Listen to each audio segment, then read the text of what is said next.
नीति है उसके तहत ये मार्केट को सरकार इतिहास बना देना चाहती है।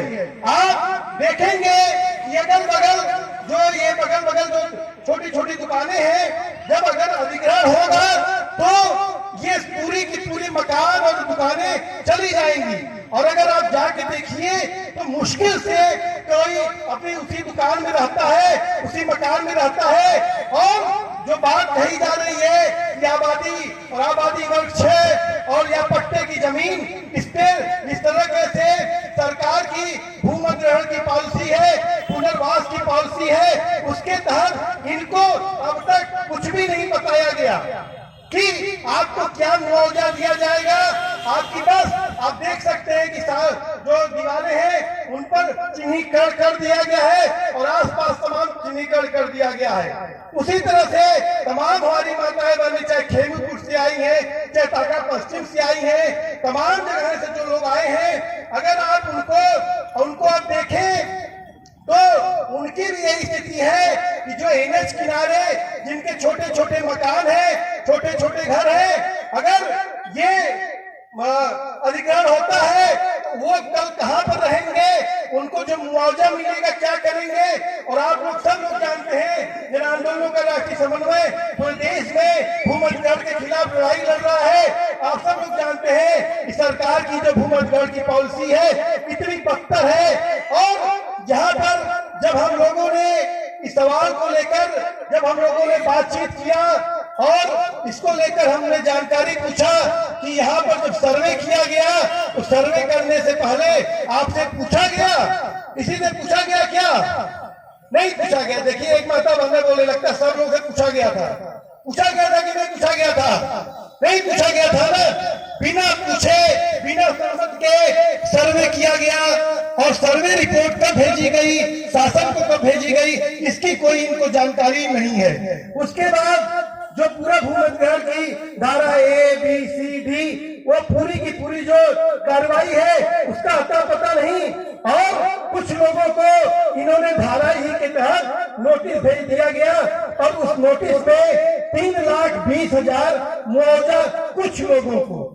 अभी सबको नोटिस नहीं सर्व किया गया है, खासतौर पर जो अब जिनके मकान है, घर है, जो आबादी के लोग हैं, उनको कोई नोटिस सर्व नहीं है। जो किसान साथी है उनको नोटिस सर्व है कुछ लोगों को। और उसमें भी जो एनएच के किनारे है और एक बाईपास का भी मामला है, दोनों का मुआवजा एक ही है। अभी हमारे बीच में राजेंद्र यादव जी बैठे हैं। लालगंज में जब गोसाई की बाजार के पास से यही एनएच निकल रहा है तो सरकार कह रही है कि एनएच किनारे हम 14 लाख रुपए देंगे और बाईपास पे नाम पर जो कृषि वाली जमीन है उसका 7 लाख देंगे।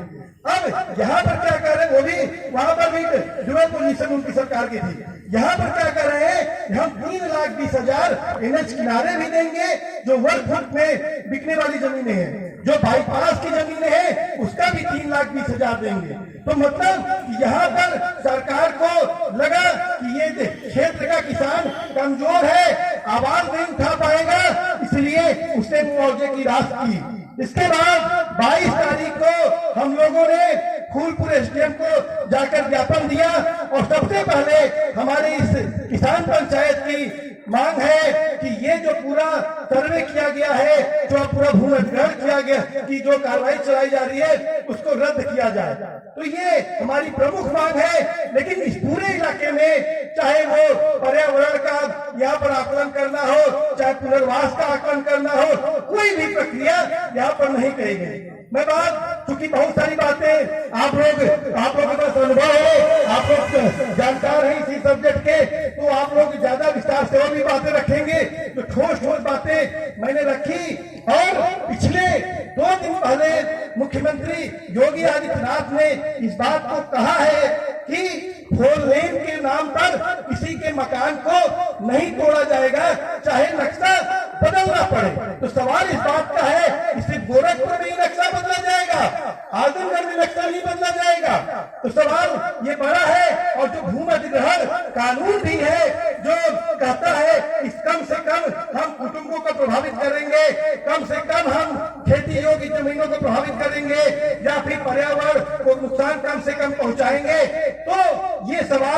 भी भूमि अधिग्रहण कानून के खिलाफ है। तो मुझे लगता है कि मैंने अपनी बातें जो इस एनएच का जो बाईपास के नाम पर, जो अधिग्रहण के नाम पर जो हमारे सवाल है, वो लगभग मैंने आपके सामने रख दिया है। कोई बात छूटी होगी तो वीरेंद्र जी उसको जोड़ दीजिएगा। और ये आज हम लोग बैठे हैं, लगभग 1 महीने पहले भूमि अधिग्रहण की नोटिस, धारा ई की नोटिस इनको सर्व कर दी गई है और कहा गया है कि 60 दिनों बाद हम अधिग्रहण की कार्रवाई करेंगे। तो मुझे लगता है कि ये आज पंचायत महत्वपूर्ण समय में की जा रही है और ये आज के दौर में जो हम लोग तय करेंगे उसी अनुसार आने वाले दिनों में इस क्षेत्र में आंदोलन की रूपरेखा तय की जाएगी। शुक्रिया। धन्यवाद राजू यादव जी।